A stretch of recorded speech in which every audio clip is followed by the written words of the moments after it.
वही होता है जिसके हाथों में शक्ति होती है, पैरों में गति होती है, हृदय में ऊर्जा होती है और आंखों में सपने होते हैं। दिन था 12 जनवरी 1863, स्थान था बंगाल। जन्म हुआ एक ऐसे व्यक्ति का जिसके विचारों में आकाश जैसी ऊंचाई थी और सागर जैसी गहराई थी, जिसके विचारों में सूर्य जैसा तेज था और भावनाओं में चंद्रमा जैसी शीतलता थी। उस दिन स्वामी विवेकानंद जी का जन्म होता है और वो जन्म हमें आज तक प्रेरित करता चला आ रहा है। आज के शुभ अवसर पर हम सब अपने आप से एक सवाल पूछें और हम सब एक अल्फाबेट का सवाल पूछें और वो अल्फाबेट है ask. We have to ask ourselves the question of ask. Ask is a combination of 3 alphabets. A stands for attitude, S stands for skill and K stands for knowledge. एक अर्थ होता है अभिप्रेरण।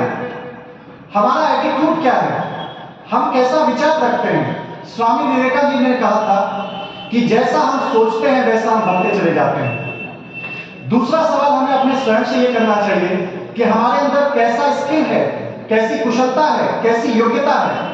और तीसरा सवाल हमें स्वयं से ये करना चाहिए कि हमारा ज्ञान क्या है, हमारा नॉलेज क्या है और हमें ज्ञान को आगे बढ़ाना है और किस हद तक आगे बढ़ाना है।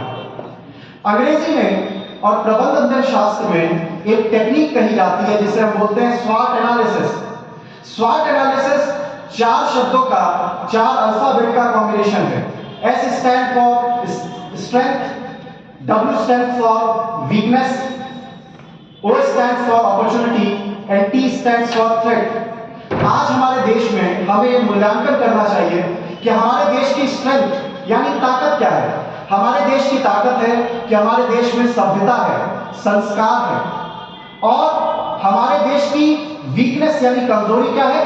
हमारे देश की कमजोरी यह है कि हमारे देश में जनसंख्या है, जातिवाद है और हम धर्म को लेकर, जातियों को लेकर, पंथ को लेकर आपस में लड़ते नजर आते हैं।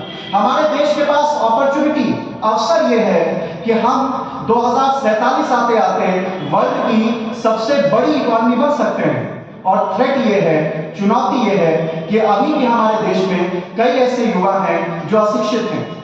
आज हमारे देश के प्रधानमंत्री जी कहते हैं कि हमारे देश में 65% युवा जो है, हमारे देश की आबादी का 65% जो युवा है वो 35 वर्ष से कम आयु का है। लेकिन अगर ये 65% युवा ट्रेंड नहीं होगा, स्किल नहीं होगा, उसमें ज्ञान नहीं दिया जाएगा तो ये आज 2024 का युवा 2047 में जाते जाते वृद्ध होता चला जाएगा और 2047 में भारत की ये 65% आबादी वृद्ध हो जाएगी।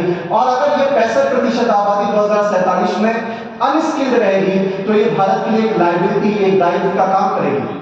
इसीलिए भारत को आज शिक्षा पर बहुत जोर करना चाहिए और शिक्षा को आगे तक बढ़ाने के लिए सबसे अच्छा जो मीन्स ऑफ इंस्ट्रूमेंट है वो है digitalisation. Digitalisation is the new revolution in today's work of life. So आज मैं निष्कर्ष के तौर पर यही कहूंगा कि हम सबसे पहले स्वयं पर ध्यान दें।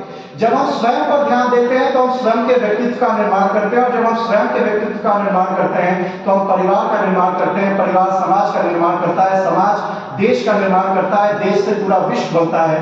और मैं आपसे यही कहूंगा कि हम सब स्वामी विवेकानंद जी के विचारों के सानिध्य में, सामिप्य में एवं सामुच्य में सदा सर्वदा निरंतर आगे बढ़ते रहें, ऐसी मैं मंगल कामना करता हूं। आपने मेरी बात को बहुत गंभीरतापूर्वक सुना, इसके लिए बहुत बहुत धन्यवाद।